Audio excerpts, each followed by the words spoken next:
Olha, eu na minha experiência enquanto deputado estadual, lá no estado do Paraná, que tem servido de laboratório para algumas políticas ousadas da extrema-direita, como a privatização das escolas, por exemplo, privatizações também da Sanepar, da água, da luz, e etc., da Copel, né, que foi privatizada recentemente, a gente vai percebendo que, primeiro, aquilo que eu falei aqui, o conteúdo ideológico das campanhas eleitorais, dos movimentos políticos, tem sido direcionados pela direita, têm sido pautados pela direita, porque a esquerda tem cada vez menos coragem de dizer seu nome.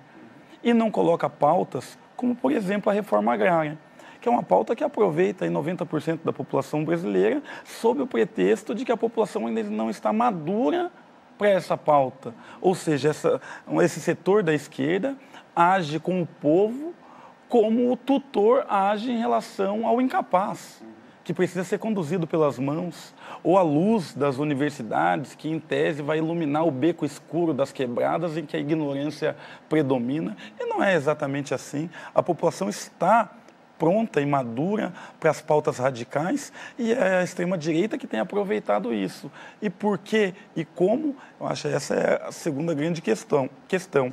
Primeiramente, a gente tem que falar.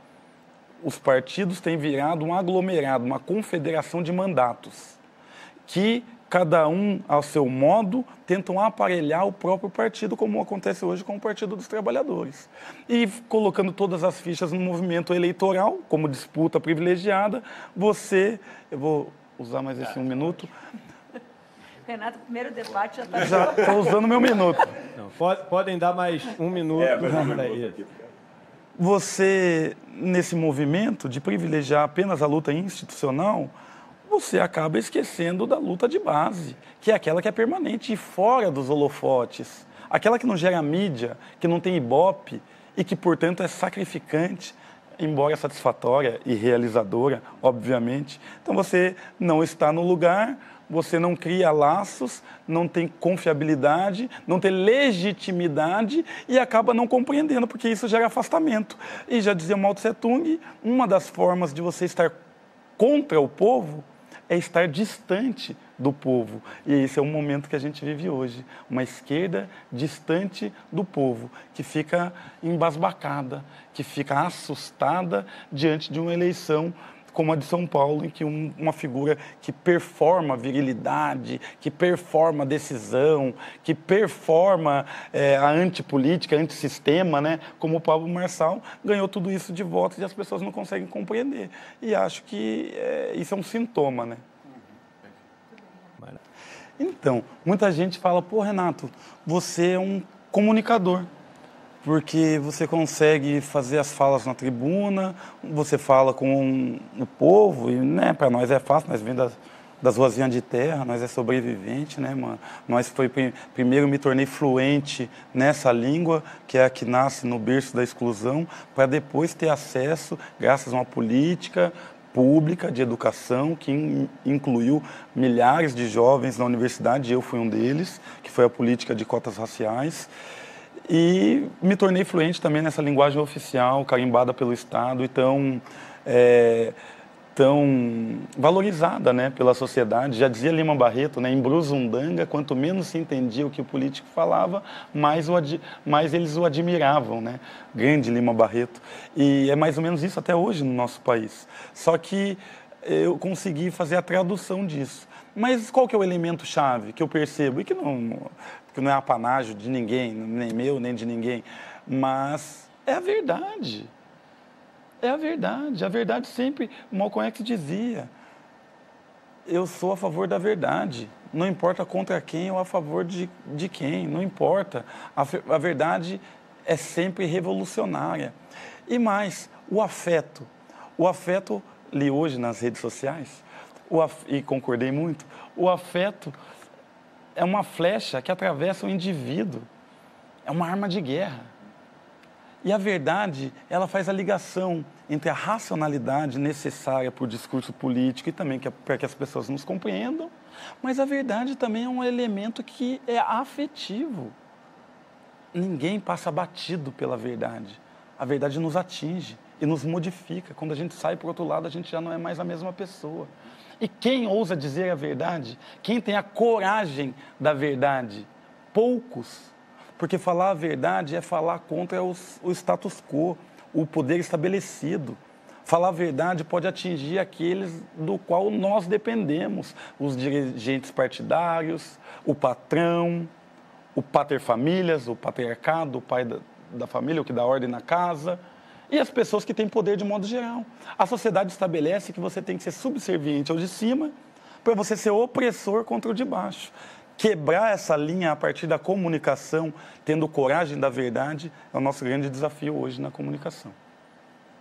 Olha, dizia o Sérgio Vaz, né, que é preciso um coração em chamas para manter os sonhos aquecidos. E como nós conseguimos hoje cultivar sonhos na cabeça de jovens que tiveram seu horizonte simbólico, utópico, reduzido por um pragmatismo de governabilidade que declara aos quatro ventos a sua própria incapacidade de transformar substancialmente a vida daquele jovem nos próximos 5, 10, 20 anos. Como que você traduz a configuração, a correlação de forças em que o Lira tem que estar no bolso, porque é um sujeito abjeto e não pode estar no coração, ou seja, não comunga dos nossos propósitos, como exemplo para o cidadão comum?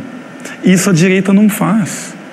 A direita mantém os sonhos, por mais esdrúxulos e para nós é pesadelo muitas vezes, das pessoas aquecidos, vivos, cultiva a esperança dessa utopia ou dessa distopia entre eles. E nós não, nós já saímos perdendo. E quando fazemos essa correlação, essa frente ampla, a gente se desloca para perto deles e se descaracteriza enquanto esquerda. Então, na esquerda, cada vez menos se vê esperança. E por isso o Pablo Marçal, por isso lá em Curitiba, cidade de onde eu venho, 2 bolsonaristas foram para o segundo turno. E o PT não teve coragem de colocar um candidato próprio para disputar pelo menos uma outra versão da história, um outro olhar, a partir de outras experiências. A cabeça pensa onde o pé pisa. As nossas experiências políticas nos obrigaram a ter saídas criativas para sobreviver em verdadeiros campos de extermínio. E não come PIB e o Brasil ainda continua sendo o país mais violento do mundo em números absolutos. A terceira maior população carcerária do mundo. O lugar mais racista, onde mais se matam pessoas negras. Ainda hoje, os piores índices de educação. Viver no Brasil nunca foi um paraíso. E cada vez mais se torna um inferno. Nesse lugar, vale tudo, só não vale continuar. Para terminar, que meu tempo já deu, o nosso problema não é de uma mudança, mesmo que com Pablo Marçal, na cabeça da população de modo geral. O nosso problema é a continuidade, é a maldição de Sísifo, é cada geração levar a pedra e a pedra na outra geração cair lá para baixo para que tudo continue como está. Por isso aposta na mudança, mesmo que uma aposta cega, como a gente tem vendo com a ascensão da extrema-direita. Olha, eu acho que nós devemos urgentemente ouvir o clamor do povo. E o povo reclama nas ruas pelo fim do sistema arcaico, exploratório, corrupto e violento em que nós vivemos. Que sistema é esse? O sistema político-econômico. No que diz respeito à política, vivemos em uma democracia. No que diz respeito à economia, vivemos num capitalismo. Portanto, o sistema é a democracia capitalista. E o capitalismo é um instrumento colonial, porque foi inventado na Europa. Tem data de nascimento, território, tempo, espaço. E o capitalismo é um instrumento de dominação das novas colônias. Nós somos, infelizmente, colônia dos Estados Unidos e da Europa. Se não houve golpe, nesse período recente, nesse pesadelo que vivemos, foi porque os Estados Unidos não quis. Não sejamos inocentes. Somos ainda a colônia. E ao invés de ter soldados americanos com baionetas aqui do lado, ingleses com baionetas, nós temos o sistema capitalista que retira a mais-valia, que explora o indivíduo e que enriquece os ricos do estrangeiro, mas também os milionários brasileiros que são a frente avançada, os representantes da metrópole, dos Estados Unidos e da Europa aqui, que inclusive, no caso dos Faria Limers da vida, não moram no nosso país. Os que deram golpe das Americanas, alguns deles não moram no nosso país. Os mais ricos do Brasil odeiam esse país porque negro, porque miscigenado, porque indígena, e nunca esconderam isso durante a história. Essas pessoas e esse sistema têm que ser combatido. E dentro do Estado brasileiro, essas pessoas hegemonizam, controlam. O Estado brasileiro tem que ser discutido. E tem que ser retirado um câncer de dentro dele, que é o que o povo quer. Quando o povo fala que quer menos Estado, não é porque o povo é inocente e cai na balela do neoliberalismo apenas. Não. É porque o povo olha lá e vê que um conselheiro do Tribunal de Contas ganha 40, 50 mil reais por mês, não trabalha 4 horas por dia, 3 dias na semana, e manda o estagiário trabalhar, manda os analistas trabalhar e vivem vida de marajá, com esquemas de corrupção que faz vista grossa aquilo que deveria ser fiscalizado. Nós temos um judiciário corrupto, visceralmente corrupto, e está aí o Arthur Lira nos esquemas de robótica, depois de um encontro com o Gilmar Mendes lá em Portugal, que teve seus processos todos arquivados. Esse tipo de Estado, esse tipo de democracia que o povo não participa e apenas é explorado, tem que cair junto, obviamente, com o capitalismo, que é o que lhe dá sustentação, que faz do Estado um mero comitê da burguesia. O Estado é um espaço onde a burguesia se encontra e combina a divisão do espólio. O que é espólio? É quando as pessoas iam lá e faziam guerra. Os soldados romanos iam nos vilarejos mais pobres e faziam guerra. E roubavam das pessoas, e o soldado tinha direito ao que ele roubava, que era o espólio. A mesma coisa hoje, o Estado, como representante dos milionários, divide o espólio.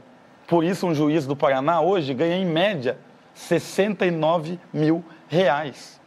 E mais penduricalhos. E o povo quer cortar um pedaço do Estado, começando por essas pessoas. E nós temos que fazer coro com o povo e não ser os guardiões da institucionalidade, do status quo, da ordem, que nunca foi ordem, sempre foi caos. Não podemos nós ser os conservadores desse estado de coisas. Temos que fazer coro com o povo e dizer: essas coisas não nos interessam.